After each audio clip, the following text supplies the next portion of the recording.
Hi everyone, in this video we are going to see how to insert an area chart and how it is different from a line chart. The basic difference between a line chart, which is also known as time series chart, from an area chart is that the area below the line will be filled in case of area chart, whereas it will be blank in case of a line chart. We'll see it now with a comparison. First, let me go to add a chart, and in add a chart, I will insert a time series chart.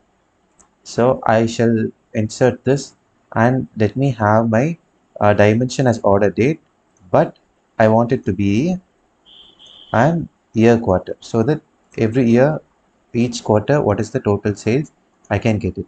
Now the record count is set by default. I will change it into sales. Okay. Yes. Now I got the line chart for the total sales year quarter wise. Okay. Now I just wanted to break down into different categories. Now I want to break down the dimensions based on the region. Okay. East, west, north, south, and central. So I'll add a breakdown dimension. So the sales for each year quarter according to different regions is being displayed here. This is the line chart which we classically get. Now let's see how it differs from the area chart. Again, what can we do? Either I can go to add a chart and insert the area chart, and like we have three options: area chart, 100% stacked area chart, and stacked area chart. We have three options, and we can enter and select all the dimensions and metrics again, or you can simply copy paste the same. Okay. Once you copy paste the same, you get the exact replica of the time series chart, and you go here to the drop down, click here, and you have again the same options. And again you have the same options: stacked area chart, 100% stacked area chart, and area chart. I'm going to make this as an area chart. See now what you can see, the values are similar, but the line below the area and the area below the line is colored in this case. Okay. You might think that this is too difficult to understand or interpret because the colors are overlapping here.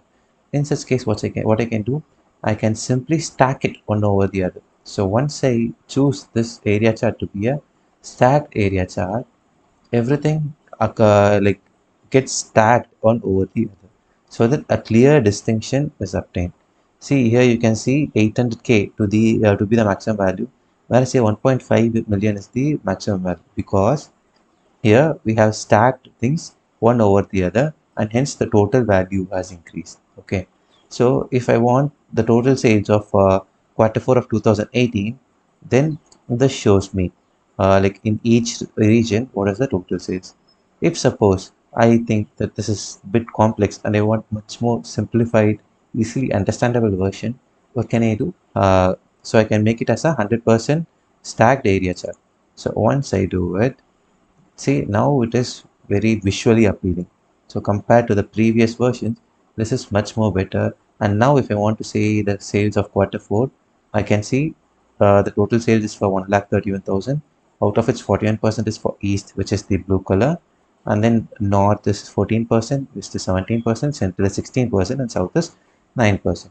So this helps us to have a much better visualization when compared to other types of area chart or line charts.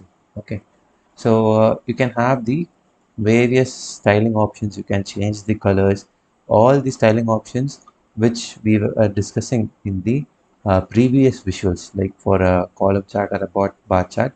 The same applies here. We can play around with it. So that's all for this video about area charts. We'll catch up in the next one. Thank you.